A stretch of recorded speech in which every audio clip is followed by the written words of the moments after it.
बताइए, ब्रेक के पहले जितनी चर्चा हुई उससे आप तक क्या पहुंचा, और कोई व्यक्तिगत फीलिंग या व्यक्तिगत लेवल पे कोई ऑब्जर्वेशन हुआ है तो उसको शेयर कर सकते हैं। हाँ जी, माइक दीजिए पीछे।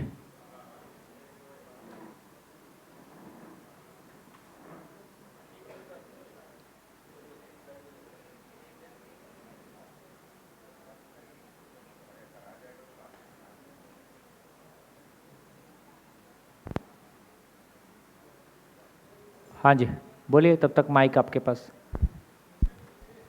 मतलब एक चीज़ ध्यान में आई, जैसे कभी आसपास के मतलब हम 4 लोग एक घर में हैं और ताऊ जी की फैमिली के मतलब बच्चे मिला के 5-6 हो जाते हैं जब मिलते हैं। तो जब खाना बनाने वाली एक ही लेडी होती है तो वो कहती है कि एक साथ मत खाना, अलग अलग खाना, क्योंकि एक साथ खाते हो तो तुम लोग ज़्यादा खाते हो।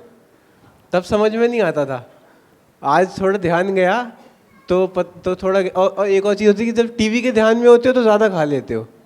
अब पता चला, अब थोड़ा ध्यान गया आपकी बात सुन के, तो हाँ, बातों में ज़्यादा ध्यान देता था, पता नहीं चलता था पेट कब भर गया, ज़्यादा कब खा लिया। और तब मानते तो नहीं थे इस बात को, लेकिन मज़े मज़े में कभी लगता था मम्मी अकेली हैं परेशान करने के लिए, एक जानबूझ के एक साथ बैठ जाते थे बनाओ।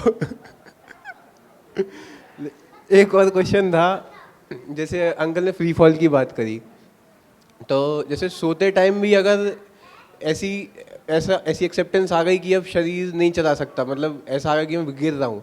मेरे साथ एक सोते टाइम ऐसा हो चुका है कई बार कि सोते टाइम मैं उठ जाता हूँ, हार्ट बीट तेज हो जाती है, मतलब बॉडी की वही प्रक्रिया हो जाती है जैसे मैं गिर ही रहा हूँ सही में, लेकिन मेंटली मैं नींद से उठ जाता हूँ। क्या ऐसी पॉसिबिलिटी है कि मैं सही में मान लूँ कि अब शरीर तो गया तो मैं उससे उठ जाऊँ? एक सब कल्पना से नहीं चल रहा है। जब तक वो वास्तविकता ऐसी नहीं हो गई है कि जीवन ये पहचाने कि अब ये शरीर नहीं चलेगा, तब तक ऐसा कुछ नहीं होने वाला है। जो भी हमारे भीतर ऐसा कुछ हो रहा है वो कोई फियर है, कोई दबा हुआ कोई चीज़। हाँ जी।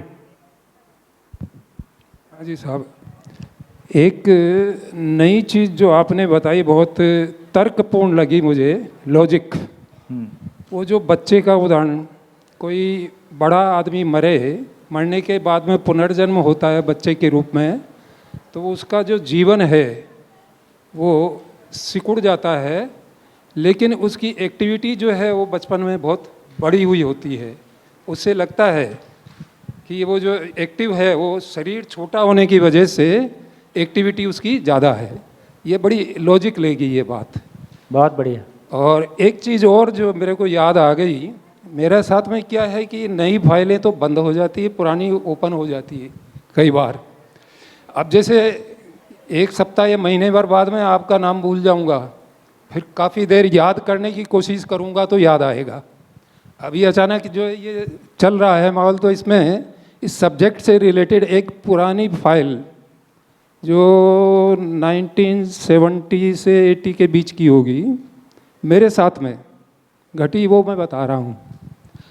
रात में सोते वक्त जो है अचेतन अवस्था में, अवचेतन अवस्था बोलो या चेतन, मतलब जागृत न स्वप्न वाली अवस्था, उसमें मुझे ऐसा महसूस होता था कई बार कि जैसे मैं हवा में उड़ रहा हूँ, हवा में तैर रहा हूँ, उड़ रहा हूँ अपने आप ही, एक जगह से दूसरी जगह जा रहा हूँ।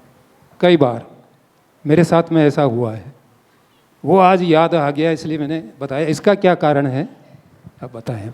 हाँ देखिए, जीवन अपने आप में एक भारहीन वस्तु ही है और जीवन बहता ही है, तो या तो ऐसा वास्तव में होता है या जीवन में उसका कोई एहसास होता है। कुल मिला के ये जीवन के होने के संदेश, जीवन के होने के एहसास किसी रूप में सामने आते रहते हैं।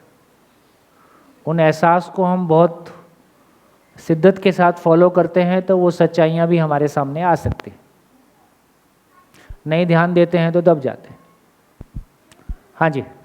ये हम लोग ये अभी जैसे सुना कि जीवन अपनी इच्छा से शरीर को त्याग देता है, थोड़ा माइक ऊपर।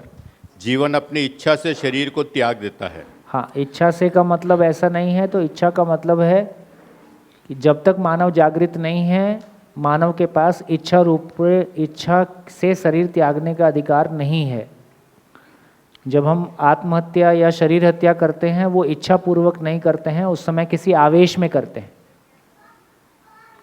तो इच्छा पूर्वक त्यागने का अधिकार आदमी के पास नहीं, या ये अभी कि नहीं। जब उसे ये लगे कि शरीर उपयुक्त नहीं है जीने के लिए, भैया आप ना पीछे चले जाओ, तो वो आराम से बैठो, उसको भी थोड़ा खेलते रहने दो साथ में, क्योंकि बच्चे को भी अलग करना ठीक नहीं लगता है। आराम से बैठो, वो भी खेलता रहेगा, आप भी खेलते रहना बच्चे के साथ। तो शरीर को त्यागने के बाद क्या वो अपनी इच्छा से ही फिर शरीर को ग्रहण करता है? हाँ। दूसरे शरीर को? ये बात ठीक है। तो जब वो अपनी इच्छा से शरीर को ग्रहण करता है, तो अभी तक कहता है कि हमारे जन्म लेने में हमारा कोई योगदान नहीं है, वो सिर्फ माता पिता का ही योगदान है। तो यहाँ हाँ। तो ये लगता है कि फिर जो जन्म लिया वो भी हमारी इच्छा से ही है, जैसे बिल्कुल इच्छा। माता पिता का कोई योगदान नहीं है। हाँ, ठीक है आपकी बात। तो ऐसा बोल रहे हैं कि शरीर छोड़ते समय, बोलो, शरीर छोड़ते समय दो भाग में शरीर यात्रा की समीक्षा होती है। एक तो सुख दुख, दूसरा शरीर के अर्थ में स्वरूप या कुरूप। तो जिस शरीर को मैं स्वीकारता हूँ उस शरीर को स्वरूप कहा, और जिस शरीर को मैं अस्वीकार करता हूँ उसको कुरूप कहा। तो ये बहुत संभव है कि शरीर छोड़ने के क्षणों में यदि मैं स्त्री शरीर चला रहा हूँ तो वहाँ मैं अपनी स्वीकृति को बदल दूँ, जो भी मेरे साथ घटा है उन निष्कर्षों के आधार पे। तो शरीर छोड़ते समय जिस शरीर को स्वीकारता हूँ वो शरीर अगली यात्रा के लिए तय हो गया। एक बढ़िया घटना किसी शिक्षक बहन ने कभी शेयर किया। सामान्यतः पुरुष समाज चूँकि पुरुष प्रधान है, इसलिए किसी महिला शरीर को चलाते हुए ये स्वीकार हो जाना कि मैं पुरुष शरीर को चलाऊंगा, ऐसा लॉजिकल लगता है। लेकिन इससे भिन्न एक एग्जाम्पल एक टीचर बहन ने किसी शिविर में शेयर किया कि उसके पिता हर दिन रात को शराब का एक पैग लगाया और सो जाते थे। तो कभी भी उन्होंने शराब पीने की हालत में कोई अपशब्द या कोई बहकने वाली बात नहीं की। खाने के बाद 2-4 पैग लगाए, सो गए। तो बेटी को इस बात का एहसास था कि उनके जीवन में कुछ ऐसा घटा है जिसके लिए उनको कोई अपराध बोध है या उनको कोई पीड़ा है। अपने अंतिम क्षणों में उस पिता ने अपनी बेटी से शेयर किया, तो उन्होंने कहा कि अगली शरीर यात्रा में उन्होंने कहा कि पवित्रता से जीने के लिए पुरुष शरीर की तुलना में स्त्री शरीर ज़्यादा बेहतर है। कोई एक डिस्कशन में ऐसा एक लाइन बोला।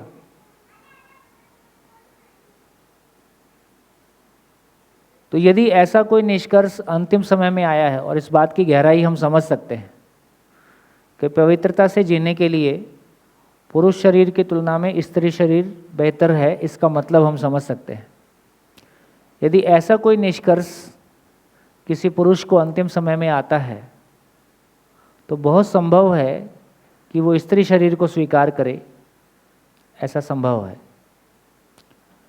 तो ये तमाम घटनाओं का इतना ही मतलब हुआ। तो 2 सूत्र हैं। दूसरी बात कही कि सुख दुख के आधार पे, तो जिन चीज़ों को, जिन मान्यताओं को शरीर छोड़ते समय जीवन महत्वपूर्ण मानता है, वो सही है या गलत है इस पर चर्चा नहीं है। जिसको वो महत्वपूर्ण मानता है वो कैरी ओवर हो जाता है। अब किस शरीर को चलाएगा, कहाँ चलाएगा, कैसे चलाएगा, उसके लिए 2 सूत्र हैं। तो स्वयं को शरीर मानते हुए वो प्रतिकूलता अनुकूलता के आधार पर शरीर का चयन करता है, और थोड़ा सा भी जागृति पथ की ओर चला जाता है तो प्रयोजन के आधार पर शरीर का चयन करता है ना। स्वयं को शरीर मानते हुए मतलब जिंदा रहने के धरातल पर जीते हुए यदि एक जीवन शरीर छोड़ता है तो वो अनुकूलता प्रतिकूलता के आधार पर शरीर का चयन करता है। अनुकूलता प्रतिकूलता का मतलब है अपना परिवार, अपना कुटुंब, अपना गांव, अपना धर्म, अपनी जाति, अपना देश। ये शरीर के आधार पर शरीर को मतलब जगह का चयन हो सकता है। और यदि वो उससे आगे निकल जाता है, मैं शरीर हूँ की सीमा से आगे निकल जाता है, तो फिर अपने जीवन की यात्रा को सार्थक करने के क्रम में किसी गर्भ का चयन करता है जहाँ उसकी यात्रा सफल हो सके, क्योंकि वो अपने पराई की सीमा से मुक्त हो जाता है। फिर अपने यात्रा को सफल करने के लिए जहाँ अनुकूलता दिखाई देती है वहाँ वो गर्भ का चयन करता है। तो ये बात आपकी ठीक है कि एक माता पिता अपने परिवार में गर्भ उपलब्ध करा सकते हैं, लेकिन उस गर्भ में कौन आएगा ये उनके हाथ में नहीं है। ये वो जीवन ही चूज करता है कि उसको किस परिवार में जाना है। हाँ, तो इससे ये सिद्ध होता है कि अभी की शरीर यात्रा में हम जहाँ भी है वो हमारा चूज किया हुआ है, और ये इस रूप में जीने में बहुत सहायक है। जो भी मेरे माता पिता हैं जैसे भी हैं, और जो भी मेरे परिवारजन हैं जैसे भी हैं, उनको मैंने चूज़ किया है, तो उनके साथ निभाने की जिम्मेदारी भी मेरी है।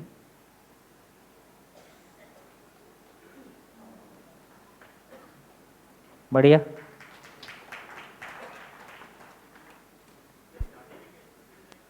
है शादी के केस में, शादी के केस में मैं ऐसा मानता हूँ कि दोनों तरह की घटनाएं हैं। वो भी घटनाएं हैं जो लोग पहले साथ में जिए हैं, वो लोग भी साथ में आते हैं, और नए लोग भी मिलते हैं, डिपेंड करता है। पर एक प्रश्न है, अगर जीवन निरंतर है तो फिर चूज करने की जरूरत क्या है? जीवन निरंतर है तो जीवन चूज करने की निरंतर है, इसलिए शरीर यात्रा की बार बार जरूरत है जब तक मंजिल तक नहीं पहुंचा। हाँ। जब तक मंजिल तक नहीं पहुंचा, मुझको दिल्ली जाना है, एक बस सूरत से नागद्वारा ले आई, उसके बाद आगे की बस लूंगा ही। तो वो तो अपनी कंटिन्यूटी रखेगा ही ना, उसको चॉइस की क्या जरूरत है, चूज की क्या जरूरत है? वो उसकी नहीं, प्रोसेस है। हाँ प्रोसेस है, लेकिन प्रोसेस में मेरे को कहाँ ठीक लगेगा वो तो मेरे अधिकार में है ना, वो तो मेरी चॉइस में। अभी आपने तय किया कि शिविर में जाना है कि नहीं जाना है, इतना ही है बस। ना करें वो भी आपकी चॉइस है। जीवन रूप में समय का फ्रेम टूट जाता है, शरीर के साथ टाइम का फ्रेम काम करता है।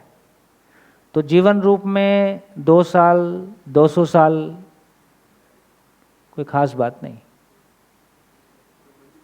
हेलो। तो जीवन की अपनी स्थिति पर निर्भर करता है और उपलब्ध परिस्थितियों पर निर्भर करता है कि एक जीवन आगे की यात्रा कैसे करेगा।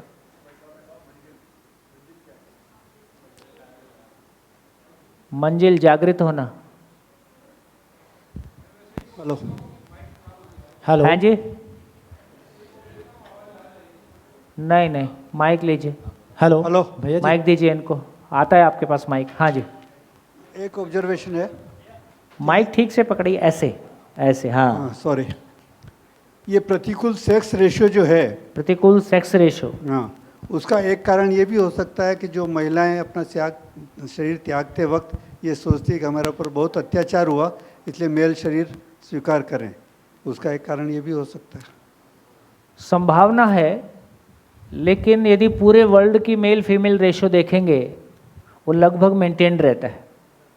इसका मतलब है जीवन को ये चॉइस है कि वो मेल या फीमेल या पशु शरीर को चूज कर सके। इसके साथ वो ऊपर का एग्जिस्टेंशियल लॉ भी काम करता है कि लगभग वो 50-50 रहेगा। तो हमारी गलतियों के बावजूद भी वो काफ़ी कुछ मेंटेन रहता है। भैया एक सवाल था। हाँ। इधर भैया। पहले उनका। हाँ जी, ये कहते हैं कि शरीर जो है, दूसरा शरीर अपने कर्मों के अनुसार मिलता, पाप पुण्य के हिसाब से मिलता है, हाँ, तो वो इसमें नहीं है क्या? आप बिल्कुल ऐसे ही है, हैं? ऐसे ही है। पाप में जैसे पाप ज़्यादा किए हैं, पुण्य किए हैं, तो मनुष्यतर शरीर भी वर्ग के इसमें शरीर में भी जा सकता है। पाप पुण्य का मतलब इतना ही है कि जीवन की जैसी मनस्थिति है, यदि किसी जीवन को लगता है कि किसी बदला लेने के अर्थ में या किसी पशु का जीवन ज़्यादा बेहतर है, ये बहुत निम्न स्तर के शरीर जीवन के लिए ही संभव है।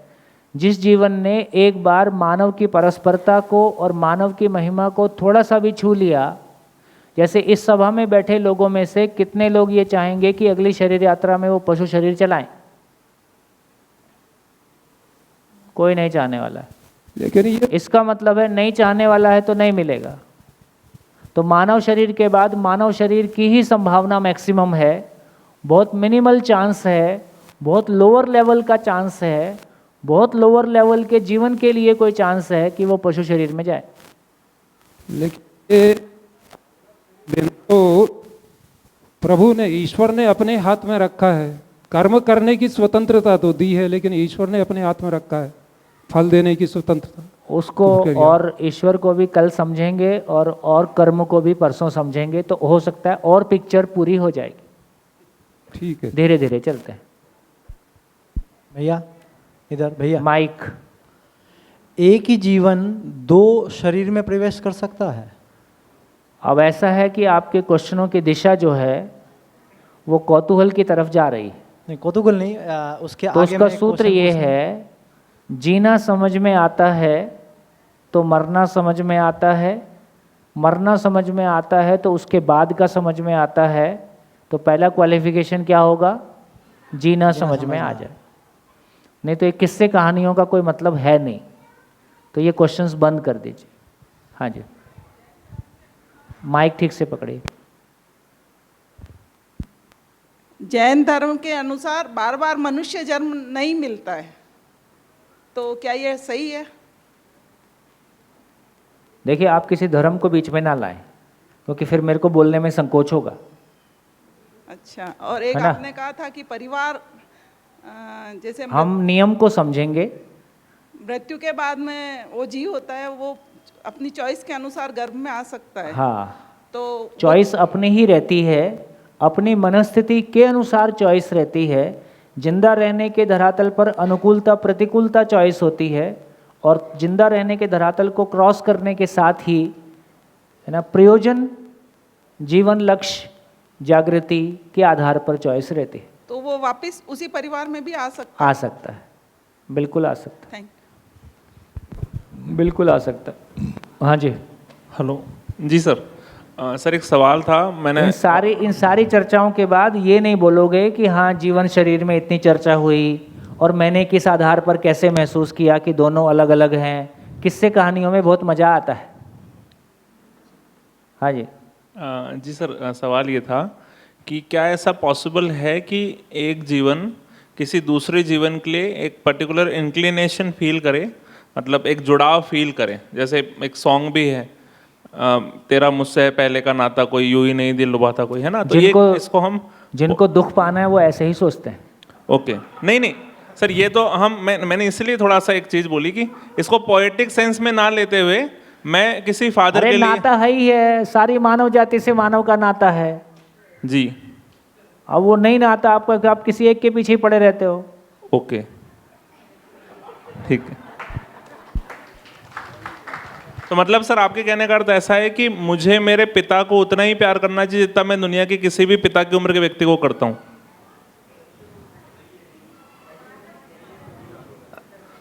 मतलब मुझे कंफ्यूजन है इसलिए। ऐसा हो जाना ही मानवता है।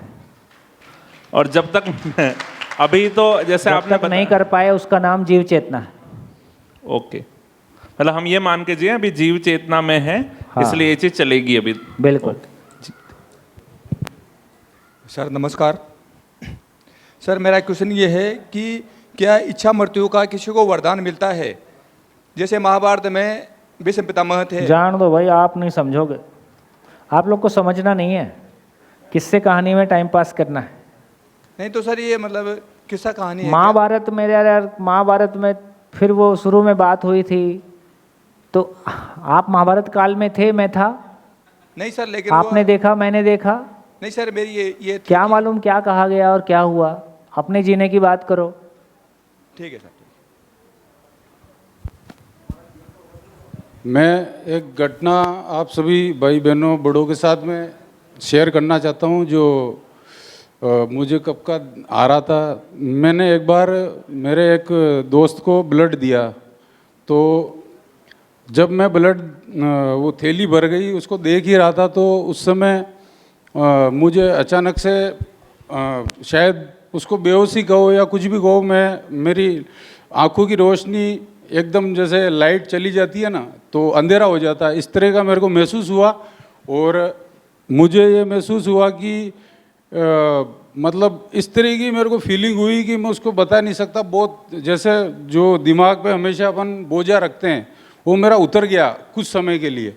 और उसके बाद जो वहाँ पे कंपाउंडर लेडी थी उसने मेरी आंखों पे छींटे मारे, तो मैं उठ गया। तो उस समय मेरे को ऐसा लगा कि इसने मुझे उठाया क्यों। और वो फीलिंग जैसे ही मैं उठा उसके बाद ऐसा लगा कि दिमाग में वापस 5 किलो का भार जो हमेशा अपने रहता है वो वापस आ गया।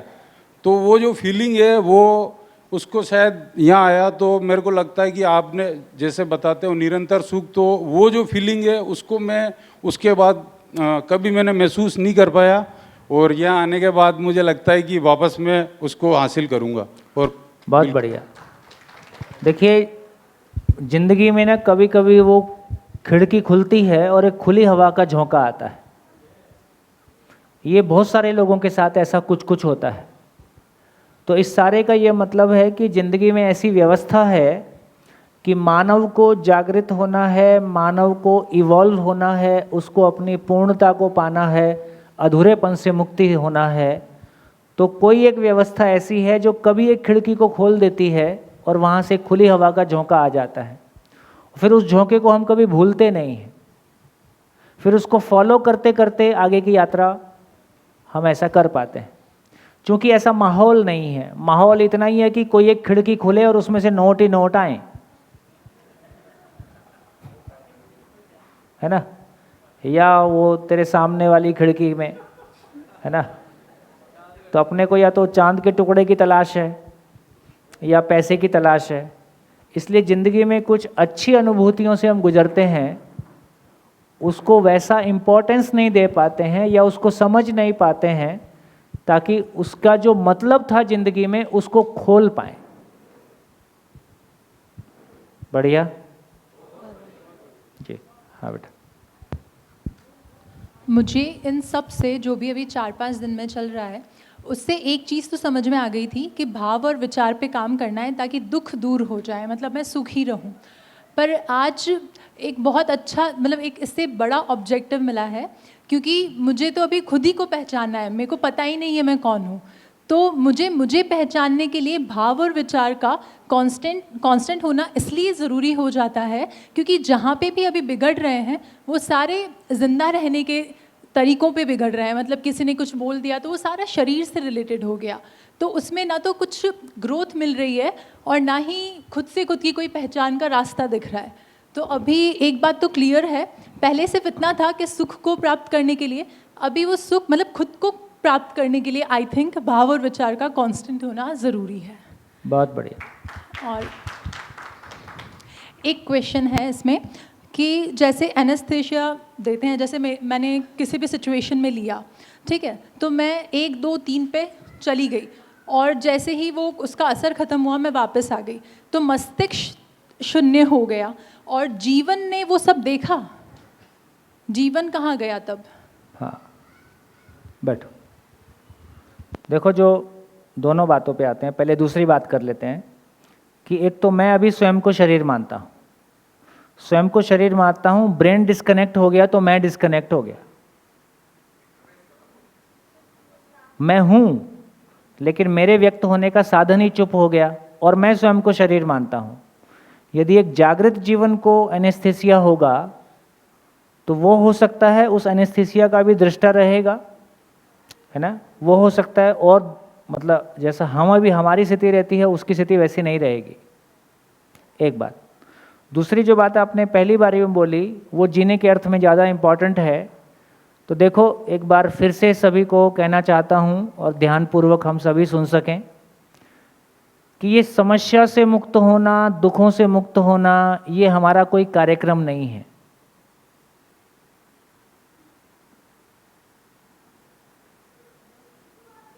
कार्यक्रम क्या है? मुझको मेरी पहचान की तलाश है। जब मैं आईने में देखता हूँ तो जो चेहरा मेरे सामने है वो शरीर है कि मैं हूँ।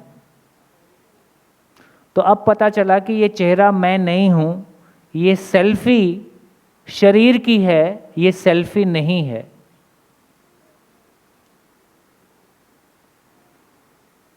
तो यहाँ से एक सवाल कभी सीरियसली खड़ा हो जाता है, फिर मेरा स्वरूप कैसा है? फिर भी यदि सही मायने में कहें तो यदि चेहरे में आंखें बंद करके फोटो लें और आंखें खोल के जैसा हम फोटो लेते हैं, दोनों में क्या फर्क रहता है? आंखें बंद करके फोटो लीजिए और आंखें खोल के फोटो लीजिए, तो सही मायने में कहें तो मैं सबसे पावरफुली आंखों से मैं डायरेक्टली झांकता हूं। मैं जीवन, यदि किसी आदमी के पूरे शरीर में सबसे एक्सप्रेसिव चीजें हैं तो क्या है? आंखें हैं। तो महापुरुषों की आंखों के लिए कहा जाता है कि उनकी आंखों में एक अलग तरह की गहराई दिखाई देती है। हमारी आंखों में जो चंचलता दिखाई देती है ना, तो जितना आदमी भीतर में गहरे में स्थिर हो जाता है उतना आंखें भी स्थिर हो जाती हैं। तो इसका एक क्लियर मीनिंग ये है कि यदि ये अपने में स्वीकार होता है तो मैं शरीर नहीं हूँ, तो इस बात की तलाश शुरू होती है कि फिर मैं कैसा हूँ, मैं कौन हूँ, मैं कैसा हूँ, मेरा स्वरूप कैसा है और ये पूरे अस्तित्व का स्वरूप कैसा है। तो मेरा स्वरूप कैसा है, ये पूरे अस्तित्व का स्वरूप कैसा है, ये जानना अपने आप में सुखदायी काम है।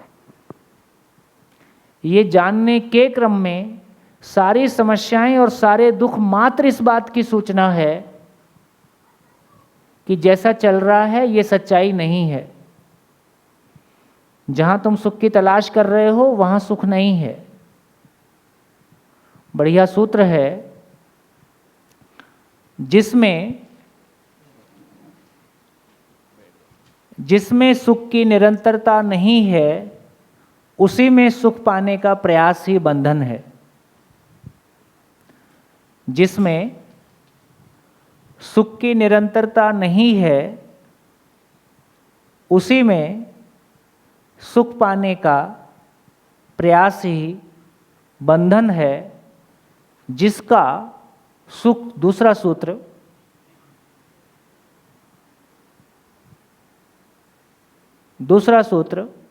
जिसका सुख स्वभाव है उसका अनुभव ही मोक्ष है। किसका सुख स्वभाव है? मेरा सुख स्वभाव है। तो मुझको पा लेना, खुद को पा लेना, आत्मा को पा लेना, उसके आधार को पा लेना, इसी का नाम मोक्ष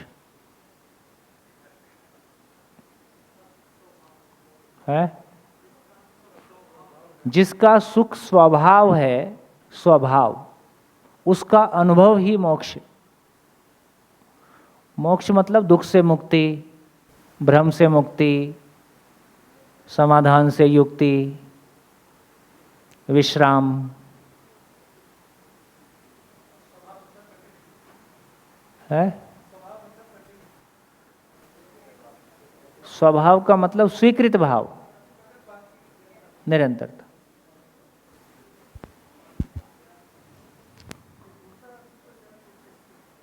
है जिसका सुख स्वभाव है, जिसका सुख स्वभाव है का मतलब है कि मानव की चाहत सुख की निरंतरता है। वो बेसिकली शरीर की चाहत है कि जीवन की चाहत है? तो वो जिसकी चाहत निरंतर सुख है उसका अनुभव ही मोक्ष है। तो स्वयं को पा लेना, स्वयं को जान लेना, आत्मा को पा लेना, है ना, उसके आधार को पा लेना, इस पूरे अस्तित्व के होने के आधार को पा लेना। तो बेसिकली दुख और समस्याओं से मुक्ति हमारा काम है नहीं। दुख और समस्याएं मात्र इस बात की सूचना है कि गाड़ी सही दिशा में नहीं जा रही है। इसलिए दुख की एक अच्छी परिभाषा है, नियम का विरोध ही दुख है। नियम का विरोध ही दुख है। हमारी जिंदगी में कोई भी दुख आया है, ये मात्र इस बात की सूचना है कि किसी नियम का विरोध हुआ है या किसी नियम को हमने नहीं पहचाना है। उस नियम को पहचान सकें, जैसे पेट में दर्द होता है तो वो हमको दुखी करने के लिए आया है कि कोई सूचना है। पेट में दर्द होता है तो सूचना है कि भाई ध्यान दो, कुछ गड़बड़ हुई है। पैर में कांटा लगा है, दर्द होता है तो वो दुखी करने के लिए आया है कि सूचना है। तो शरीर में दर्द इस बात की सूचना है कि शरीर स्वस्थ रहे। जीवन में दुख इस बात की सूचना है कि वो अपनी पूर्णता को पा जाए। बढ़िया, बोलो। सर एक सवाल था, काफ़ी सारे सवाल हैं जिनके आंसर्स मुझे अपने आप मिलते जा रहे हैं, लेकिन इस सवाल का आंसर मुझे मिला नहीं, तो मैं पूछ रहा हूँ कि आज के अध्ययन में समझ में आया, जीवन के अंत में जिस चीज़ से आपको मोह होता है या जो ज्ञान आपके अंतिम समय में दिमाग में रहता है, उस ज्ञान को लेकर, वो इच्छा लेकर आप अगले जन्म में जाते हो, उसके आधार पे आपको मानव जीवन मिल जाता है। एक तरीके से पुनर्जन्म हो गया। तो जब वो जन्म ले लेता है इंसान, तो उस इंसान के भाव, विचार, ज्ञान देखकर क्या हम ये पता लगा सकते हैं कि वो पिछले जन्म में क्या था? क्योंकि हमने शुरू में पहले दिन पढ़ा था कि ये सारी चीज़ें वेरीफाइबल भी है, तो इस चीज़ को कैसे वेरीफाई करेंगे? क्यों करना है वेरीफाई? नहीं सर, मतलब होना चाहिए। हो, तुम्हारे मन में कुछ भी कौतूहल आएगा उसको वेरीफाई करेंगे, ऐसा जरूरी थोड़ी है। हम आज जो भी हैं, इस समय घड़ी में जो बजा है और इस समय में जो भी हूं, वो पूर्व काल में चलाई गई सभी शरीर यात्राओं के फलन में हूं। पहचान लो इसको। या ये पहचानना चाहते हो कि पिछली शरीर यात्रा में पत्नी कौन थी? नहीं सर, ऐसा तो नहीं है, लेकिन बस फिर क्वेश्चन बाकी आया और क्या कि पहचान? वेरीफाइबल है तो वेरीफाइबल ये है कि मैं जिस बात को जैसा मानता हूं आचरण में वैसा प्रमाणित होता है, इसका नाम वेरीफाई करना है। 10 दिन पहले इस समय क्या कर रहे थे? 10 दिन पहले का पता नहीं है, पीछे का जन्म ढूंढोगे। उसी को तो वेरीफाइबल बोलते हैं। वो वेरीफाइबल, वो वेरीफाई है नहीं, उसका नाम वेरिफिकेशन नहीं है। तू कहीं भी अपना वेरिफिकेशन लगा दोगे, ऐसा थोड़ी है। भैया पहचाने कैसे है? कैसे पहचाने? आप पहचान ही रहे हो। बार बार उपलब्धि शेयर करते हो तो क्या पहचानते हो? अपने गैप पहचानते हो तो क्या पहचानते हो? उस तरफ बढ़ रहा हूँ। अपनी स्थिति को पहचानते हो, अपनी गति को पहचानते हो, आगे पूर्णता के लक्ष्य को पहचानते हो, उसके लिए प्रयास क्या करना है उसको पहचानते हो। प्रयास में शायद अभी कंफ्यूजन है। हाँ, अभी ठीक है, अभी और आगे आएगा। मेरा सवाल है, मतलब मैं खुद से पूछा हूँ कि मैं अगर पावित्र्य को मानूं या पावित्र्य को जानूं। क्या? पावित्र्य जो है, पवित्रता, हाँ हाँ, पवित्रता को जानूं या पवित्रता को मानूं? क्या लगता है आपको?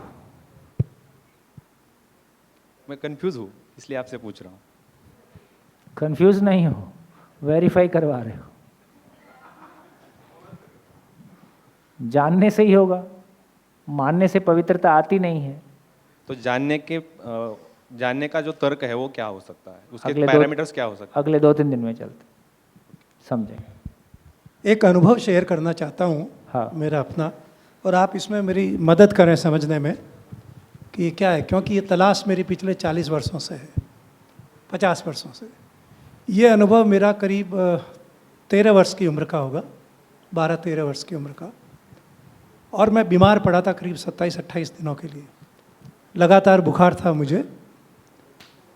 और जब 28th डे रहा होगा, उस दिन इतनी ऊंचाई से बिस्तर से मैं बुखार में उछल के नीचे गिर गया। और जब मैं गिर गया तो मैंने अपना शरीर छोड़ दिया। और ये चूंकि मैं बचपन से ही बहुत अध्ययन करता रहा हूँ, जिज्ञासु प्रवृत्ति का रहा हूँ, तो तुरंत मेरे मन में जिज्ञासा आ गई उसी समय, ये क्या है देखते हैं। ये क्या है देखते हैं। तो मैं एक काफ़ी ऊंचाई पे हूँ और वहाँ से देख पा रहा हूँ कि मेरी मदर पड़ोसी के पास जा रही है, बुला रही है, आवाज़ भी आ रही है मेरे को, लेकिन ये मीनिंग नहीं निकाल पा रहा हूँ कि क्या बात कर रहे हैं। लेकिन क्रियाकलाप मीलों तक दूर तक दिखाई दे रहा है। नदियाँ दिख रहे हैं, पहाड़ दिख रहे हैं, फादर दिख रहे हैं, वो दिख रहे हैं। और ये एक्टिविटी करीब 10 मिनट चली होगी जब मैं अपने आप को देखता रहा। और इस देखने के क्रम में ये भी देख रहा हूँ कि मेरी माँ ने मुझे 1 चम्मच पानी मेरे मुंह में डाला है, और जिस वक्त पानी मेरे मुंह में डाला मैं वापस शरीर में था। तो ये जो आउट ऑफ बॉडी एक्सपीरियंस था, इसने मेरे को अभी तक दुखी कर रखा है। दुखी क्यों कर रखा है? दुखी इसलिए कर रखा है कि मैं जानना चाहता हूँ कि ये हुआ कैसे। और जीवन की जो आप कंटिन्यूटी बता रहे हो, वो तो मुझे महसूस हो गई वहाँ पर कि जीवन निरंतर है और शरीर अलग है। शरीर एक उपादान है, उसके लिए मात्र उपादान है। लेकिन वो जो कंटिन्यूटी वहाँ दिख रही थी, उसको दैनंदिनी जीवन में कैसे देख सकूं। हालांकि ये शिविर उसकी कुछ पूर्ति कर रहा है, अभी जो मेरी अंडरस्टैंडिंग बनी है उसमें कर रहा है। लेकिन क्या आउट ऑफ बॉडी एक्सपीरियंस जीवन का अनुभव करवाते हैं, निरंतरता का? बिल्कुल। देखिए, जिंदगी में 2 तरह की यात्रा है, एक सिद्धियों की यात्रा है, एक ज्ञान की यात्रा है। तो ये आउट ऑफ बॉडी एक्सपीरियंस एक दुकानदारी भी है, जिसमें एक लंबी दुकान चलती है। और आउट ऑफ बॉडी एक्सपीरियंस करना एक तरह की टेक्निक के रूप में सिखाया जाता है। और ये टेक्निक सीख के हम करने वाले वही हैं, क्योंकि चेतना का स्तर वही है। रूप बल धनपद से पहले लोगों को प्रभावित करते थे, अब आउट ऑफ बॉडी से प्रभावित करेंगे, क्योंकि चेतना का स्तर वही है। तो इससे ये समझ में आया कि आउट ऑफ बॉडी होने से कोई उपलब्धि उस सेंस में नहीं है। लेकिन यदि जिज्ञासु प्रवृत्ति का व्यक्ति है तो उसके लिए खिड़की खुली है और खुली हवा का झोंका आया है। ये जो एक्सपीरियंस होते हैं, इसको ज़िंदगी भर कभी हम भुला नहीं पाते हैं। यही इनकी क्वालिटी होती है। जब भी उस तरह का माहौल बनता है, वापस हमको फिर से वैसे ही सजीव हो जाते हैं। दुनियादारी के चक्कर में कभी चीज़ें दब जाती हैं, लेकिन सवाल ये है कि उसको कितनी शिद्दत के साथ हमने फॉलो किया है। उसके पीछे उसकी कोई चीज़ मिली, फिर उसके पीछे पड़ गए तो खुल जाएगी, और कहीं खो गए तो फिर वो दब जाएगी। तो जिन भी लोगों को इस तरह के एक्सपीरियंस होते हैं, उनका किसी इस तरह के मार्ग पे चलना ज़्यादा आसान होता है, क्योंकि उसके लिए वो शब्द नहीं है, कोई फर्स्ट हैंड एक्सपीरियंस है। तो उसके लिए रिलेट कर पाना ज़्यादा आसान हो जाता है, उन शब्दों पे भरोसा कर पाना ज़्यादा आसान हो जाता है। हाँ, उसके लिए लेकिन कितना हमको क्या रास्ता मिला और कैसे मेहनत करेंगे, देखिए पूरा दर्शन एक बार देखिए, फिर आपको कैसा लगता है। हाँ जी, नहीं माइक, ये देखो दोनों चक्कर लगाएंगे।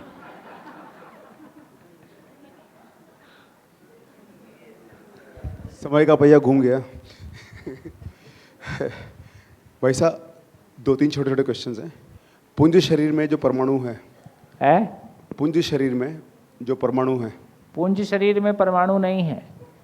जीवन अपने आप में एक ही गठनपूर्ण परमाणु है जी। अच्छा, एक ही चैतन्य इकाई है, और वो शरीर में प्राण कोशिकाओं के बीच के स्पेस में से हॉरिजॉन्टल वर्टिकल 3 डायमेंशनली इच्छा गति से गुजरते हुए एक पुंजाकार को बनाता है। जैसा पुंजाकार बनता है उसी शरीर को चलाता है। यदि हाथी का पुंजाकार बन गया तो हाथी शरीर को चलाएगा, स्त्री का पुंजाकार बना है तो स्त्री शरीर को चलाएगा। जैसी इच्छा होगी वैसा पुंजाकार होता है। ये कहाँ से आया?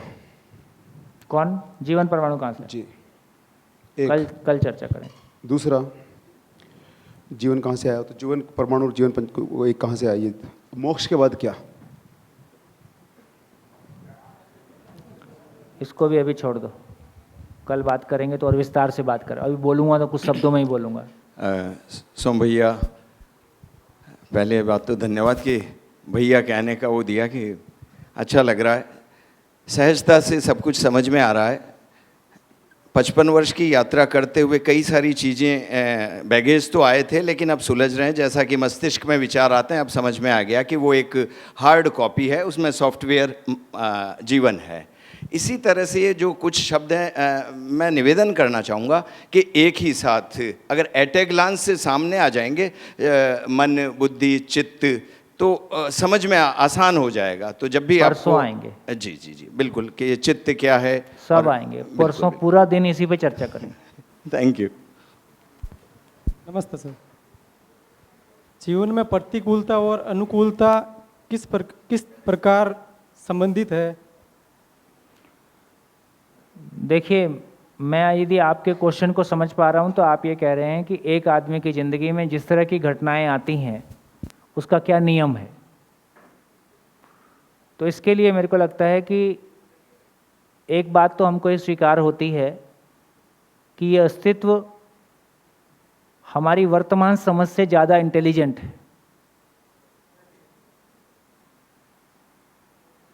जैसा हम अभी मनस्थिति में जी रहे हैं, सूरज, धरती, चांद, सितारे, हजारों प्रकार की वनस्पति, पेड़ पौधे, पशु पक्षी, इतना बड़ी ये कायनात, सब कुछ बहुत नियम से चल रहा है और कोई गलती नहीं हो रही है।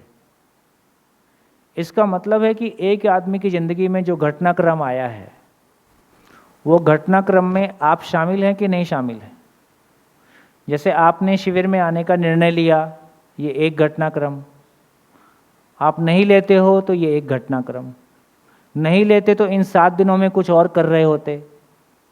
हाँ बोलने से इस 7 दिनों में कुछ और कर रहे हो, और हाँ बोलने से इन 7 दिनों के बाद भी कुछ और करोगे। तो इससे ये समझ में आता है कि मेरी एक हाँ और मेरी एक ना पूरी जिंदगी की धारा को बदल सकती है, दिशा को बदल सकती है। इसका मतलब है कि यहाँ से सूरत जाऊँगा तो एक तरह के शहर आएंगे और यहाँ से दिल्ली जाऊँगा तो अलग तरह के शहर आएंगे। तो इसका एक मतलब ये हुआ, और जिस तरह के शहर आएंगे उस शहर में मैं क्या करूँगा ये मेरी मनस्थिति पे निर्भर करता है। यदि मेरे को भांग ही खोजना है तो हर शहर में भांग मिलती है, और यदि मेरे को शिविर भी खोजना है तो कुछ लोग हर शहर में मिल सकते हैं। तो इसका मतलब है कि घटनाक्रम एक चीज है, उस घटनाक्रम में मैं क्या करूंगा ये मेरी चेतना का स्तर है। तो जो भी घटनाक्रम मेरे सामने आया है वो मेरी पूर्णता के लिए एक set of question paper existence ने मुझको दिया है, और मैंने भी उसको स्वीकारा है। इसलिए उसको क्वालिफाई करना अगले सेट ऑफ क्वेश्चन पेपर के लिए मेरी ज़रूरत है। उसको क्वालिफाई नहीं करता हूँ, फिर से वैसा ही क्वेश्चन पेपर मिल जाता है। एक ही क्लास में पास नहीं हुआ, फिर से उसी क्लास में रिपीट करता हूँ। ये ज़िंदगी का क्रम ऐसा है। एक सवाल और मेरा था। हाँ। सवाल था सर, हाँ, जिस प्रकार मानव प्राण त्याग देता है वो किस शरीर में प्रवेश कर रहा है, किस तरह पता चलेगा कौन सा प्राणी किस शरीर में प्रवेश चाह रहा है, किस में प्रवेश करना चाहता है? जीना समझ में आता है तो, मरना समझ में आता है तो, अभी कहाँ चल रहे? जिंदा है, अभी जीना नहीं हो पा रहा है। चलिए, नमस्कार, धन्यवाद।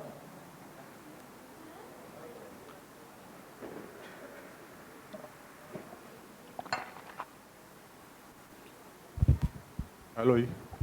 ऐसे हाँ जी, एक घटना जी, वो ਬੰਦਾ ਨਾ ਐਕਸੀਡੈਂਟ ਹੋ ਕੇ ਮਰ ਗਿਆ ਸੀਗਾ। ਉਸ ਤੋਂ ਬਾਅਦ ਆਪਣੇ ਲਵੀ ਘਰ ਦੇ ਲਵੀ ਉਹਨੇ ਮੁੰਡੇ ਨੇ ਬੱਚੇ ਨੇ ਜਨਮ ਲੈਤਾ, ਜਾਣੀ ਕਿ थोड़ा ले नहीं पाया, फिर से बोलिए।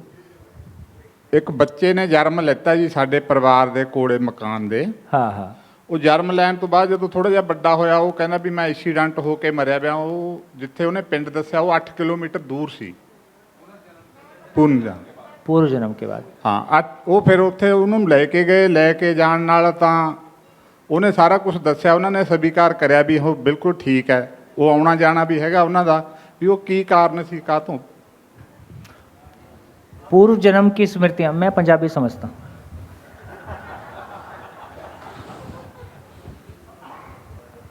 आवश्यकता होने से बोल भी सकता। तो देखिए, यदि हमको जीवन में सब कुछ याद रह जाए तो क्या होगा? पागल हो जाएंगे। तो इसका मतलब है जीवन घटी घटनाओं से सार को ग्रहण करता है, कंक्लूजन को ग्रहण करता है, निष्कर्ष को ग्रहण करता है, और घटनाक्रम पीछे रह जाता है। कोई कोई घटना में, खासकर ये बचपन में ज़्यादा होता है, ऐसे बहुत बच्चे मिलेंगे जिनको बचपन में पूर्व शरीर यात्रा के बारे में कुछ याद में था, जैसे जैसे बड़े होते हैं वैसे वैसे वो गायब हो जाता है। तो कुछ बच्चों को पूर्व शरीर यात्राओं की किन्हीं तीव्र, उनका कोई गहरा जुड़ाव, बहुत गहरा कोई जुड़ाव रहा होगा, या जीवन में कुछ घटना घटती है तो कुछ लोगों को ऐसा याद रहता है। अब जीवन निरंतर है, कुल मिला के इतनी बात समझ में आ गई, और इसके लिए भी सार इतना ही। मतलब इस सारी घटनाओं का इतना ही मतलब है कि हमको ये स्वीकार हो जाता है कि जीवन निरंतर है, चाहे बियॉन्ड बॉडी एक्सपीरियंस हो गया, चाहे हमको कुछ और, चाहे इस तरह की घटनाएं देखने सुनने मिल गई। और कभी कभी ये लगता है कि शायद इस तरह की घटनाओं का भी समाज में होना समाज का इस बात के लिए ध्यानाकर्षण है कि समझो कहानी कुछ और है, जैसा आंख बंद करके जी रहे हो, इसमें कोई मतलब नहीं है। हाँ हाँ हाँ जी, बढ़िया। बोर्ड साफ। कूदो कूदो, कौन कूदेगा? नहीं नहीं, तुम नहीं आओ, तुम जवान है, हरियाणा का जवान। नमस्कार। हाँ जी। ये 84 लाख योनियों का बारी बारी जिक्र आता है, उसका क्या अर्थ है? ओ जी, ऐसा मत करो। हाँ, सब साफ। ये कल सृष्टि दर्शन होने दो, फिर एक बार सबको देखेंगे। जितने, देखिए, एक आपसे निवेदन ये है कि जितने क्वेश्चन आपके मन में आते हैं कॉपी के बैक साइड में लिख लो, बोलते भी रहो, लिखते भी रहो। जो अभी करने का होगा मैं अभी कर दूंगा, और जो कल और परसों में आने वाला है जिसका बेस बन जाएगा, तब अपन बात करेंगे, ज़्यादा बेहतर। हाँ जी, और बोलिए जब तक बोर्ड साफ हो रहा है।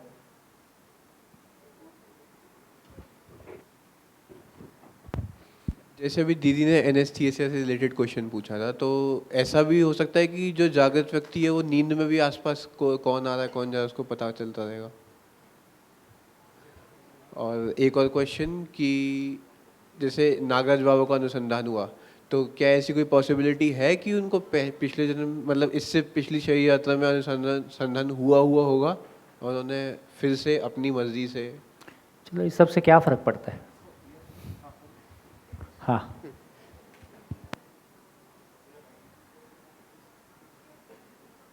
है एक सर क्वेश्चन, माइक। ये जो हम लोग ने सर जैसे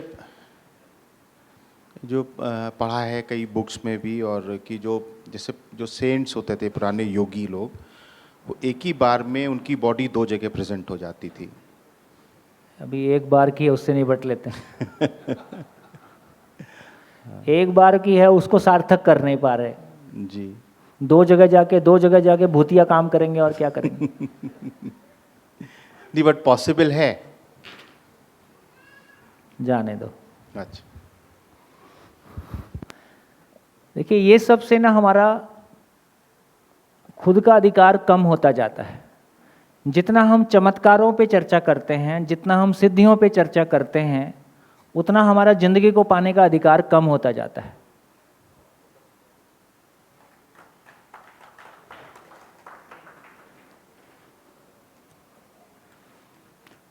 चलिए, तो जितनी हमने चर्चा की, उस चर्चा में फाइनली यदि पिछले 4 दिन की चर्चा को समराइज करें तो हमने क्या पाया है? हाँ हाँ, माइक। यदि पिछले 4 दिन की चर्चा को समराइज करें तो आपने अपने लिए क्या पाया? आंसर्स मिल रहे हैं। मैं अभी तो आज मैं कौन हूँ पे चर्चा हो रही है, कैसे जीना है, क्यों जीना है। उससे पहले हमारे जो गैप्स थे, अब वो फिल आप एक पूरा स्ट्रक्चर बता रहे हो, एक्चुअल क्या है, भ्रम क्या है। मुझे इतना समझ आया सर। कैसा लग रहा है? मन लग रहा है कि नहीं लग रहा है?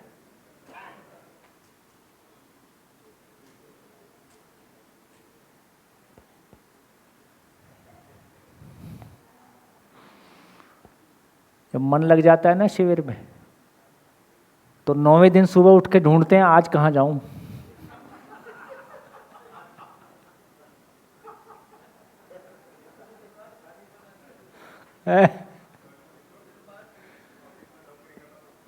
ऐसे ही है। मतलब देखो, फिलॉसफिकल चर्चा में, किसी दर्शन में इस तरह टिक पाना, कोई गाना नहीं है, नाटक नहीं है, संगीत नहीं है, आस्था नहीं है, भय नहीं है, प्रलोभन नहीं है, आस्था नहीं है, आश्वासन नहीं है,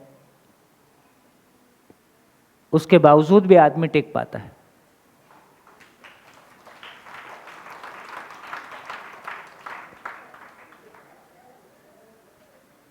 तो कैसे टिक पाता है? कैसे टिक पाता है?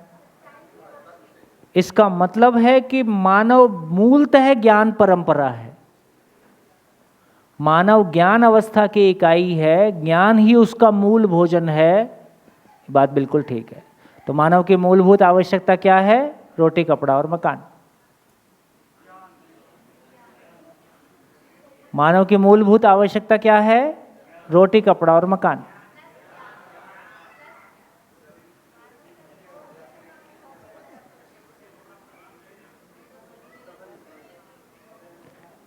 इस पढ़ाई ने कहीं का नहीं छोड़ा। तो शरीर की मूलभूत आवश्यकता रोटी, कपड़ा और मकान है कि मानव की मूलभूत आवश्यकता रोटी, कपड़ा? और मानव में से, मन और शरीर में से मूल कौन है? मन। तो मानव की मूलभूत आवश्यकता केवल ज्ञान है, प्लस रोटी, कपड़ा, मकान नहीं है। यदि मूलभूत की बात करेंगे तो मानव की मूलभूत आवश्यकता केवल और केवल ज्ञान है।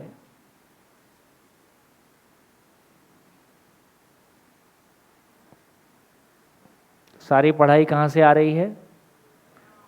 तो जिंदा रहने के धरातल से हमारी सारी परिभाषाएं आ रही हैं, सारा हमारा ज्ञान आ रहा है, सुख दुख की समझ आ रही है, व्यवस्था की समझ आ रही है ना, सम्मान और सुख की सारी समझ कहाँ से आ रही है? सब जिंदा रहने के धरातल से आ रही है। तो चलिए मानव की परिभाषा करते हैं।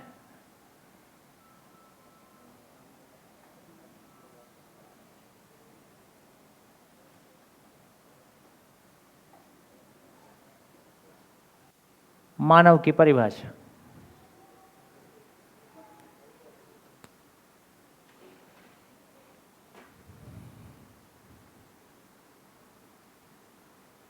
गूगल पे देखो मानव की परिभाषा है।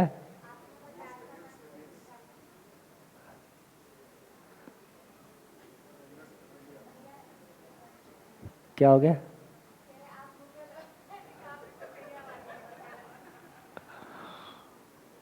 तो गूगल की भी हैसियत पता चल जाएगी ना। हाँ जी, हाँ जी, माइक।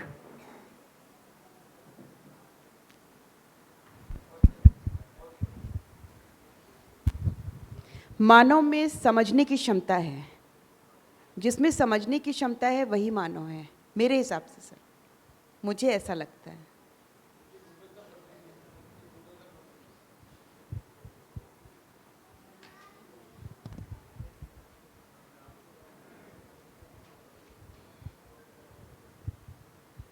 गूगल के हिसाब से इसमें जो लिखा है, मनुष्य स्तनपाई सर्वाहारी प्रधान। एक मिनट, एक एक करके बोलो। मानव, मानव, हाँ, स्तनपाई। स्तनपाई मतलब मैमल्स है। सर्वहारी, मानव मैमल्स है। सर्वहारी, सर्वहारी मतलब सब कुछ खाता है, घास, कत्ते, पत्थर। प्रधान जंतुओं की एक जाति जानवर है। जो बात करने, अमूर्त सोचने, ऊर्ध्व चलने दो तथा पैर से चलता है। ऊर्ध्व चलने मतलब दो पैर से चलता है। तथा परिश्रम के साधन बनाने योग्य है। जिंदा रहने में योग्य है। मनुष्य की तात्विक प्रवीणताएं हैं। ये कुछ पॉजिटिव बात है। सर ये क्या है, लेकिन समझ नहीं आया सर मुझे, ये पढ़ने में समझ नहीं आया सर। तात्विक प्रवीणताएं हैं का मतलब है कि वो जो तत्व है जी, तत्व किसको बोलते हैं अपन? Element G, atom. तो जो तत्व है, जो कोर है जी, उसको समझ सकता है। Okay sir. तापीय संसाधन के द्वारा खाना बनाना, आग से खाना बना सकता है। और कपड़ों का उपयोग, कपड़े पहनता है। मनुष्य प्राण जगत का सर्वाधिक विकसित जीव है। मतलब पेड़ पौधा है। हाँ, तत्व भी वहीं पे चला जाएगा। ठीक बात। देख लिया गूगल का हाल, इसलिए गूगल ज़्यादा मत देखा करो।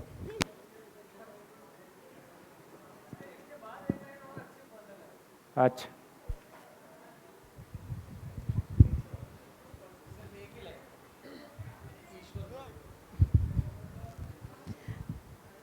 हाँ, एक लाइन सर उससे रिलेटेड नहीं, अलग से इसमें दी हुई है, वो मैं रीड कर देती हूँ। ईश्वर की सर्वोत्तम रचना मानव है, जिसमें मस्तिष्क, संवाद हेतु वाणी, श्रवण सुनने हेतु कान और डैश डैश डैश। नहीं, इसमें कुछ है नहीं। 5 इंद्रियां हैं। नहीं बोल सकता है, ईश्वर की सर्वश्रेष्ठ कृति है, बोल सकता है, वगैरह वगैरह। हाँ जी, एक परिभाषा मैं भी बता दूं। हाँ जी। जो मननशील होता है उसे मानव बोलते हैं। इससे भी फाइनली निकल नहीं रहा है कुछ। ठीक है, मानव में मननशील होना अच्छी बात है, लेकिन इससे फिर क्या निकला ऐसा? तो अभी तक धरती पे जो कुछ भी उपलब्ध है, सारा धर्म, अध्यात्म, ज्ञान और विज्ञान, उसमें मानव की परिभाषा नहीं है। खूब ढूंढ लीजिए। ठीक, तो बार बार क्या कहने की बात है, पहले मैं इसको पूरा कर देता हूँ, फिर फाइनल कमेंट करूँगा। तो मानव की परिभाषा लिखते हैं। पहले जो परिभाषाएं उपलब्ध हैं उसको एक बार आपके ध्यान में ले आता हूँ। देखिए, हमारा मैनेजमेंटल साइंस कहता है कि वो ह्यूमन रिसोर्स है, मानव साधन है ना? वो एचआर वाले, है कोई एचआर वाला? सारा जीवन बियॉन्ड लाइफ देख के और मानव साधन है। यही तो बात है। चाहते कुछ और हैं, करते कुछ और हैं।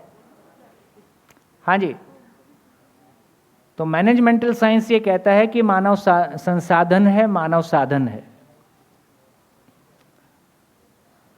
हमारा धर्म कहता है कि वो जीव है, और जीव समझ में आता नहीं है, आत्मा कभी पकड़ में आती नहीं। हमारा बायोलॉजी कहता है कि सामाजिक, सोशल एनिमल है, सामाजिक पशु है। तो पशु बोलने में शर्म आई होगी तो प्राणी है। देखिए, प्राणी शब्द प्राण से बना है। प्राण का मतलब सांस लेने वाली इकाई। जब सामाजिक प्राणी बोलते हैं तो सांस लेने वाली इकाई है, जब सामाजिक पशु बोलते हैं तो वंश के साथ जीने वाली इकाई है। दोनों में ही मानव नहीं है। और क्या, बोलचाल की भाषा में हार्ड मांस का पुतला है, 2 पैर का जानवर है, ये अभी गूगल ने भी कहा। और क्या, बाजार के लिए कंज्यूमर है, नेताजी के लिए वोटर है, और मननशील है। मननशील है, उससे निकला क्या ये समझ में नहीं आया। और क्या है? चिंतन से क्या निकला? विचार से क्या निकला? ये तो चलता है। अब ये तो आप तो आगे आप ही बताओ इसके आगे। हाँ जी, तो ऐसा आप देखेंगे तो इस बात पे हमारा ध्यान जाएगा कि जो कुछ भी कहा गया है उसमें मानव कहीं नहीं है। अपने मानव होने की परिभाषा भी मेरे साथ नहीं है, मेरे पास नहीं है। बताइए क्या जीऊँगा? तो इसलिए कहा, जब शुरू कहा था कि हमारे पास दो रास्ते अभी तक रहे। एक रास्ता रहा जिसमें ईश्वर में सारा सुख है, हमने ईश्वर की खोज की, ईश्वर को समझने की कोशिश की। दूसरी धारा हमारे पास रही जिसमें शरीर में सारा सुख है, जिसको हमने भौतिकवाद के नाम से पहचाना। तो शरीर में सारा सुख खोजने की कोशिश की। दोनों ही स्थितियों में मानव गायब है, मानव की समझ हमारे पास नहीं है, मानव की समझ हमारे पास नहीं है, मानव की परिभाषा हमारे पास नहीं है। इसका प्रमाण है किसी भी परिवार में एक संबंध ताउम्र गिला शिकवा शिकायत से मुक्त हो, ऐसी स्थिति नहीं है। तो मेरे परिवार में नहीं हुई, चलो भाई हमको जीना नहीं आया, पड़ोस में हो जाती, दिल्ली में हो जाती, मुंबई में हो जाती, अमेरिका में हो जाती। तो अभी तक धरती पे मानव की समझ नहीं है। इस पूरे प्लेनेट में किसी भी यूनिवर्सिटी में, किसी भी कॉलेज में, धर्म में, अध्यात्म में मानव की समझ नहीं है। इसका प्रमाण है कि परिवार का स्वरूप हमारे पास नहीं है। बोर्ड पे शुरू में लिखा था, अपनों के साथ तृप्तिपूर्वक जिया जा सके ऐसी योग्यता हमारे पास नहीं है। एक परिवार दूसरों से प्रभावित हुए बिना अपनी आवश्यकताओं का निर्धारण कर सके, ऐसी योग्यता हमारे पास नहीं है। इससे ये सिद्ध होता है कि मानव के रूप में मैं मानव हूँ, इस बात की समझ हमारे पास नहीं है। तो मानव क्या है? मानव है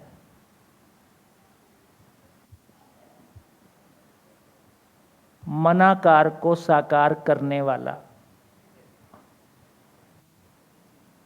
मनाकार को साकार करने वाला, मन स्वस्थता का आशावादी और प्रमाणित करने वाला। ऐसी इकाई का नाम मानव है।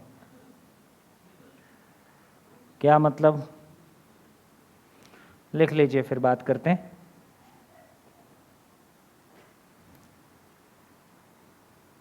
हाँ, बढ़िया। तुमको भी लास्ट में बताना है क्या समझ में आया। हमारे शिविर में कैमरामैन बताते हैं। हाँ जी, हो गया? चलें आगे।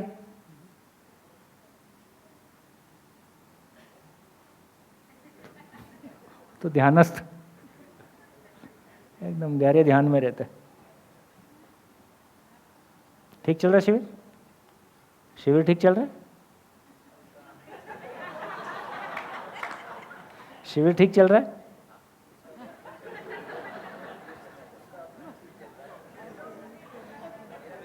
तो तुम्हारा शिविर भी ठीक चलता है? नहीं नहीं, आराम से आराम से, तुम निश्चिंत होके करो।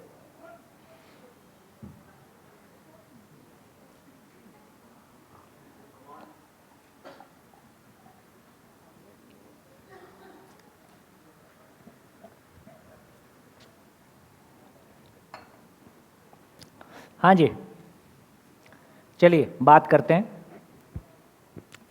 इसमें 3 पार्ट हो गया। नंबर 1, मनाकार को साकार करने वाला। क्या मतलब? तो हमारे मन में आकार बना इस भवन का, तो ये भवन हमने बना दिया। पेन का आकार बना, पेन बना दिया। कैमरे का आकार बना, कैमरा बना दिया। कपड़ों का बना, तो मानव के पास ये ताकत है कि वो किसी आकार को इमेजिन कर पाता है, उसकी कल्पनाशीलता में कोई उपयोगी आकार आता है, उपयोगी आए अनुपयोगी आए। हमने AK-47 बना दिया, मिसाइल बना दी। तो मानव के पास ये ताकत है कि वो किसी आकार को बनाता है और शरीर के माध्यम से उस आकार को मूर्त रूप दे सकता है।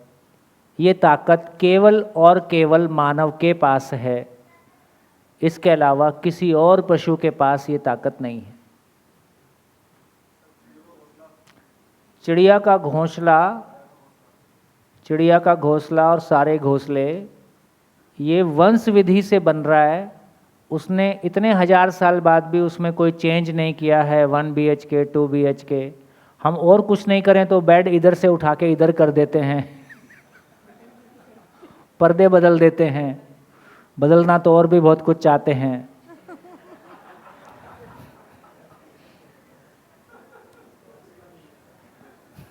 तुम क्यों हंस रही हो?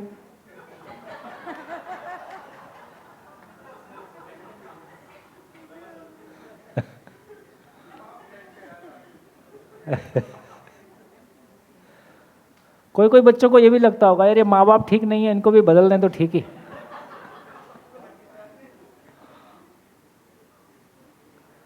हाँ जी, तो एक बात हो गई सुविधा। दूसरी बात यह हुआ कि मन स्वस्थता का आशावादी। मन स्वस्थ रहे इसकी आशा में रहता है। मन स्वस्थ रहने की आशा मतलब सुख की आशा। तो मानव में सुख की आशा है और ये आशा में ही जीता रहे कि कभी उपलब्ध भी होगा, तो उसको प्रमाणित करने की क्षमता के साथ है। तो मानव में केवल सुख की आशा ही नहीं है, उस सुख को पाने का, उस सुख को उपलब्ध हो जाने की सामर्थ्य के साथ है। ऐसी इकाई का नाम मानव है। तो क्या मतलब हुआ? मनाकार को साकार करने वाला। तो मनाकार का मतलब है कि जितना भी सुविधा पक्ष है,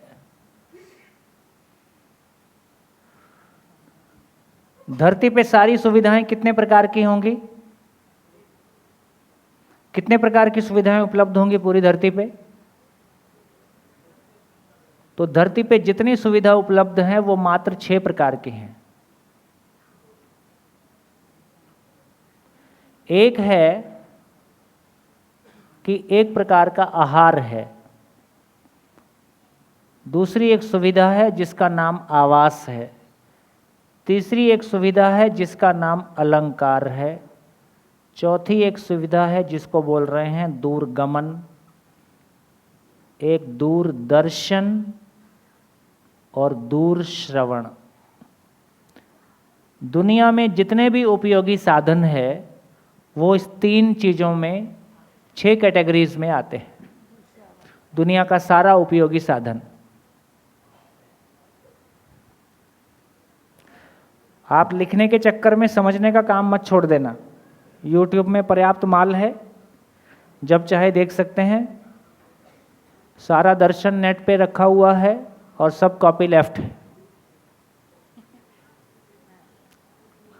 तो इसका अर्थ यह हुआ कि क्यों है ये सब? तो आहार, आवास, अलंकार मतलब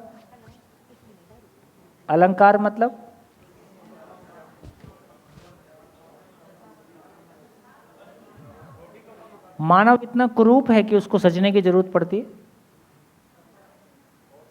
और सजना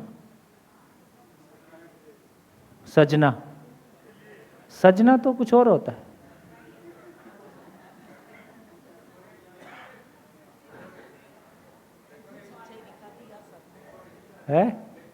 हाँ, डेकोरेशन।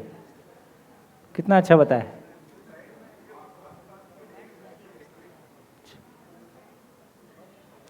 अलंकार का अर्थ है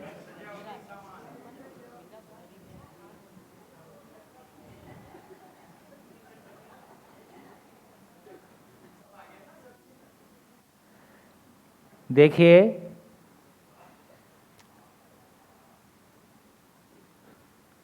श्रेष्ठ आचरण ही मानव का अलंकार है।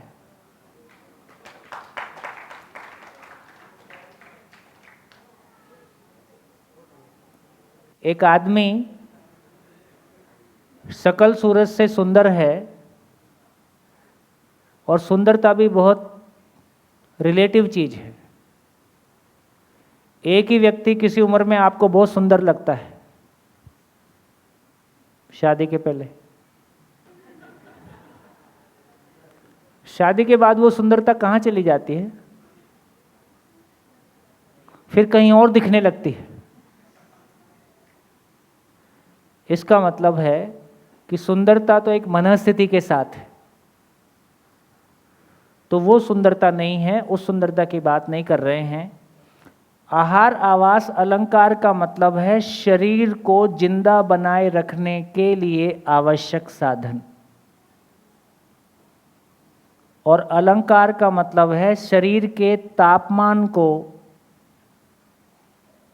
बनाए रखने वाले साधन। जैसे हम कपड़े पहनते हैं, कपड़े क्यों पहनते हैं? ताकि शरीर का तापमान बना रहे।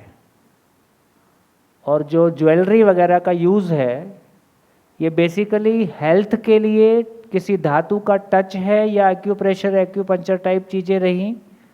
सही अर्थों में कहा जाए तो ये स्वस्थ शरीर के स्वस्थ बने रहने के अर्थ में सपोर्टिंग चीज़ें कभी शुरू हुई और धीरे से फिर वो मूल चीज़ कहीं गायब हो गई, केवल दिखने वाला भाग रह गया। तो आहार आवास अलंकार का मतलब है शरीर को जिंदा बनाए रखने के लिए आवश्यक वस्तुएं। दूरगमन, दूरदर्शन, दूरश्रवण, दूर की चीज को सुनने सुनाने के लिए, देखने दिखाने के लिए और आने जाने के लिए। तो इसका मतलब है शरीर की गति को बढ़ाने के लिए आवश्यक साधन, शरीर को गति प्रदान करने के लिए आवश्यक साधन है। श्रवण, दूर श्रवण। ये पूछो इसमें AK-47 कहाँ आएगी?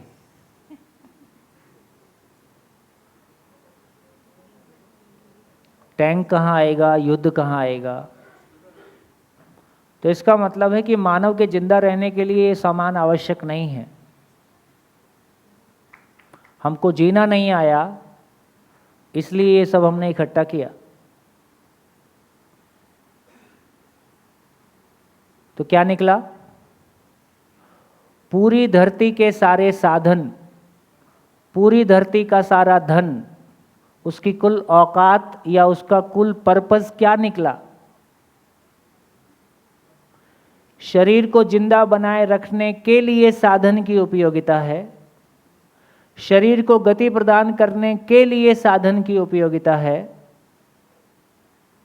इसके अलावा कोई और उपयोगिता साधन की हो तो बताइए।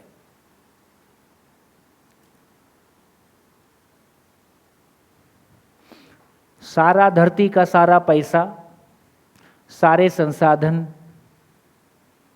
सारे साधन, जो कुछ भी धरती पे उपलब्ध है वो सारे की इसके अलावा और कोई गति हो तो बताइए। खूब सोचिए। धरती का सारा साधन या तो आदमी के शरीर को, मेरे शरीर को, मेरे परिवार के शरीर को, मेरे पड़ोसियों के शरीर को या तो जिंदा बनाए रखने के काम आता है या उसको गति प्रदान करने के काम आता है। मैं गाड़ी से कहीं आ जा सकता हूँ, मैं स्पीकर से बोल रहा हूँ, आवाज़ की गति बढ़ा दिया। दूर श्रवण, दूरदर्शन, इसके अलावा साधन की कोई और योगदान हो तो बताइए। बोलिए बोलिए, दम लगाइए। बहुत कुछ किया है हमने।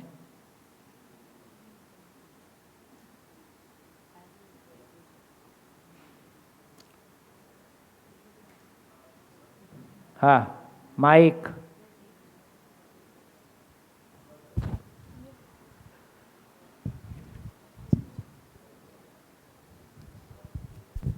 मनोरंजन मूलभूत आवश्यकता नहीं है।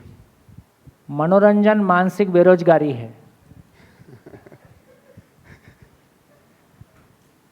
सुविधा भी नहीं है। जीने का पर्पस पता नहीं है तो टाइम पास कैसे करें?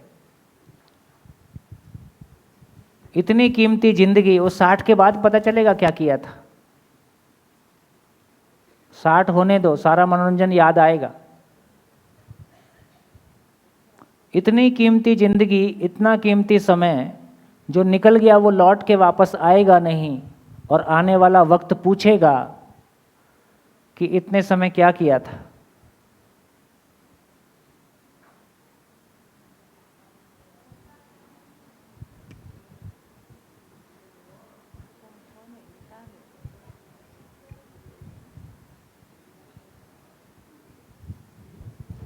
मनोरंजन का क्या मतलब है? मन का रंजन, मन को खुश करने का प्रयास। मन को खुश करने का प्रयास, मेरा मन को खुश करने के प्रयास सही अर्थों में खुश करने की तरफ जाएं, या फाइनली वो किसी अपराध बोध की तरफ जाएं, फाइनली वो जिंदगी से दूर ले जाए कि जिंदगी के पास ले जाए। अभी का मनोरंजन जिंदगी के पास ले जाता है कि जिंदगी से दूर ले जाता है? 5वां दिन है, रोज 8 घंटे एक आदमी को सुनना, उसी का चेहरा देखते रहना। ना कहने वाला थकता है, ना सुनने वाला थकता है।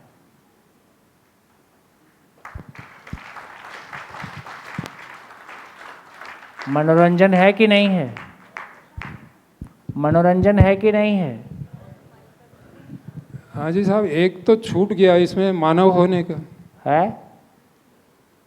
एक छूट गया मानव होने का। ये सारे साधन तो जो अपने लिए किए मानव ने, समाज के लिए, परिवार के क्या लिए, छूट गया? इसके लिए ये मानव ने जितने भी ये जो आपने बताए हैं 10 6 हाँ, ये सारे तो मानव के अपने लिए कर किए हैं इसने। मानव ने परिवार के लिए कुछ नहीं किया, समाज के लिए कुछ नहीं किया। क्यों? एक व्यक्ति पैसा कमाता है, अपने पूरे परिवार के लिए सुविधाओं का इंतजाम करता है, समाज के लिए करता है। ये शिविर कैसे चल रहा है ना? कुछ लोगों ने, हम कोई फीस नहीं लेते, आपसे आने जाने का किराया नहीं लेते। जिन्होंने ये शिविर ऑर्गेनाइज किया है वो इससे एक पैसा नहीं कमाएंगे, बल्कि 2-5 लाख रुपया इसमें डालेंगे, तो ये शिविर संपन्न होगा। लास्ट में खर्चा निकाल के आपको बताएंगे। तो इसका मतलब ये हुआ कि मानव ने, यदि इस अर्थ में कहें तो अपने लिए जिंदा रहने के अर्थ में अपने लिए भी सोचा, परिवार के लिए भी सोचा, संवेदनशीलतावश संसार के लिए भी सोचा। यहाँ तक तो मानव ने किया ही है, उसका सम्मान तो करना बनता ही है। सर, शिक्षा और चिकित्सा कौन सी सुविधा में आएगा? शिक्षा और चिकित्सा। शिक्षा, या तो शिक्षा आहार कैसे मिलेगा इसके लिए है, आवास कैसे मिलेगा इसके लिए है, अलंकार कैसे मिलेगा, दूरगमन, दूरदर्शन, या शिक्षा जीने के लिए है, जो अभी लिखा नहीं है। वो वाली शिक्षा अभी है नहीं, तो सारी शिक्षा इतने के लिए है। खाना कहाँ से आएगा, कपड़े कहाँ से आएंगे, गाड़ी कहाँ से आएगी, आना जाना कहाँ से आएगा, और बाकी जो शेष बचा तो दूसरों को कैसे मारूंगा। ठीक है। और चिकित्सा? चिकित्सा इसी में आएगी, शरीर जिंदा रहेगा। आहार, शरीर जिंदा कैसे रहे? सूत्र है, आहार ही औषधि है, नहीं तो औषधि ही आहार है। ठीक है। या तो समझ में आ जाए कि आहार औषधि है, नहीं तो बाद में समझ में आएगा कि औषधि ही आहार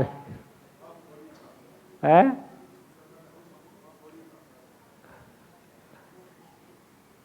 गोली खाओ। हाँ जी, कहाँ पहुँचे? मेरी बात का उत्तर देते नहीं हो, अपने शुरू कर देते हो। अब कितने लोगों को ये देखो, तापमान एक्सप्लेन। तापमान का मतलब है हम कपड़े पहनते हैं मौसम के अनुसार, आहार, आवास और कपड़े, और जितना भी ज्वेलरी वाला पार्ट है बेसिकली वो मानव के शरीर को स्वस्थ रखने वाला पार्ट है। सोने का टच, ऐसे किसी रोग में नहीं बताते हैं कि चांदी के बर्तन में पानी पीना है या कांसे के बर्तन में पानी पीना है। तो धातु का कोई टच हमारे स्वास्थ्य के लिए अच्छा हो सकता है, उस सेंस में ज्वेलरी का यूज़ हुआ। तो वो ज्वेलरी केवल देखो, जो बहुत पढ़ा लिखा और जो बहुत ठीक ठाक जगह में पहुंच जाएंगे, ये सजने संवरने वाला काम खत्म हो जाता है। सजना संवरना मैं बोल दूंगा तो आप बोलोगे कि बोलता है, ये अपने में विश्वास की कमी को भरने का एक असफल प्रयास है।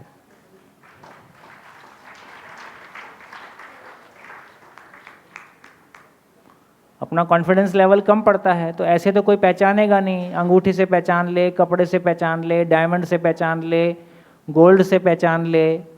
तो मेरी अपनी पहचान की तलाश है, उसमें जो मेरा अभाव है उसको मैं किसी वस्तु से भरने का प्रयास करता हूं।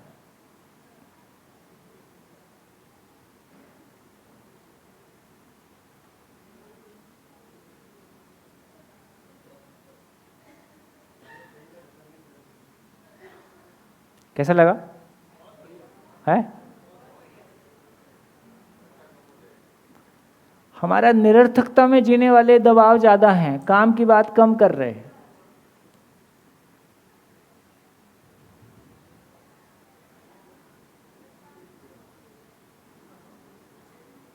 माइक, सारी जिंदगी अपने तन मन धन का सदुपयोग किस दिशा में किया तो पता चलता है कि हम दुखी होने के लिए संकल्पित हैं। तो ये एसी पंखे ये फिर किस चीज़ में आएंगे जी? ये जो एसी पंखे वगैरह जो लगाता है मानव सुविधा के क्या चीज़ के पंखे? सुविधा में नहीं आएगा? फैन, एसी, पंखे शरीर को जिंदा बनाए रखने के लिए। आवाज में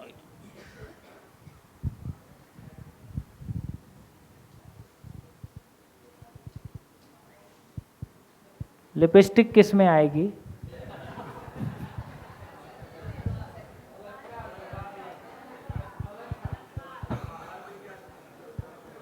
आप थोड़ा रिस्की जोन में जा सकते हैं। तो देखिए, यहाँ किसी तरह का कोई आदर्शवाद नहीं है कि आपको ऐसा नहीं करना है, आपको ऐसा नहीं जीना, ऐसा नहीं कहा जा रहा है। आप बिल्कुल अपनी पसंद का फैशन करें, अपनी पसंद का मनोरंजन करें, लेकिन सब कुछ करते हुए केवल अध्ययन करते रहें ज्ञान की रोशनी में, क्या कर रहा हूँ, क्यों कर रहा हूँ। जवाब किसी दूसरे को नहीं देना है, जवाब खुद को देना है।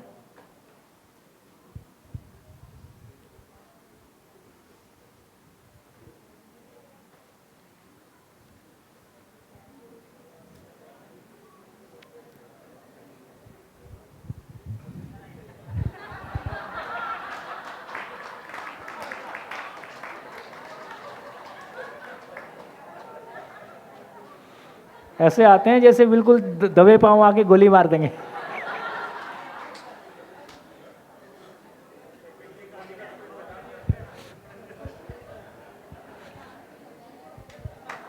हाँ जी,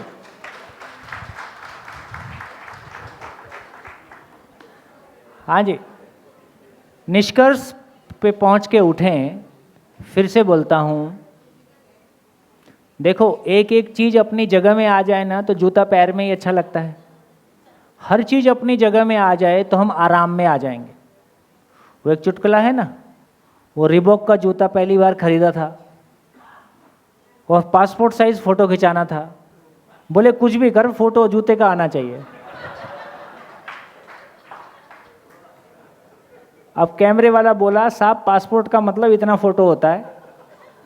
बोले मैं नहीं जानता, पैसा दूंगा नहीं फ़ोटो नहीं आया तो। बोला साहब एक काम कर लो, सर पे रख लो। तो हम सब लोग जूता सर पे लिए घूम रहे हैं।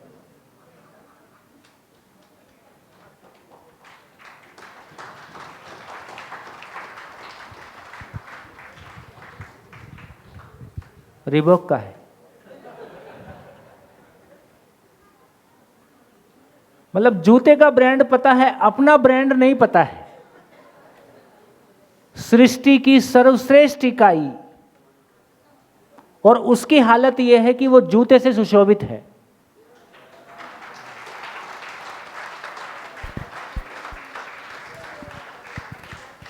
गाली पे ताली।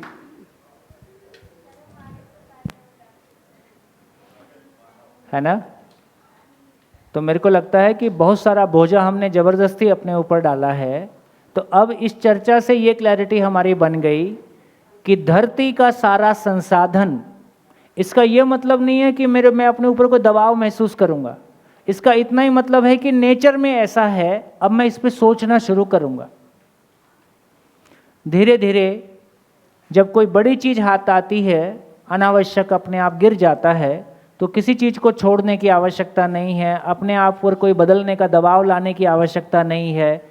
लेकिन नेचर में मानव का, नेचर का ब्लूप्रिंट कैसा है, उसमें मानव का ब्लूप्रिंट कैसा है, मानव का स्वरूप कैसा है, उसका डिज़ाइन कैसा है, वो हमारे सामने आ गया। तो पता चला कि धरती का सारा पैसे से आप वस्तु ही खरीद सकते हैं। सारी वस्तु का कुल मतलब इतना है कि शरीर को जिंदा बनाए रखने के लिए उसकी उपयोगिता है, शरीर को गति प्रदान करने के लिए उसकी उपयोगिता है। इसके अलावा पैसे की कोई और हैसियत नहीं है, उसकी कोई औकात नहीं है। इतना समझ में आ जाए तो कितना आराम के साथ चाय पीजिए। धन्यवाद, नमस्कार, फिर मिलेंगे ब्रेक के बाद।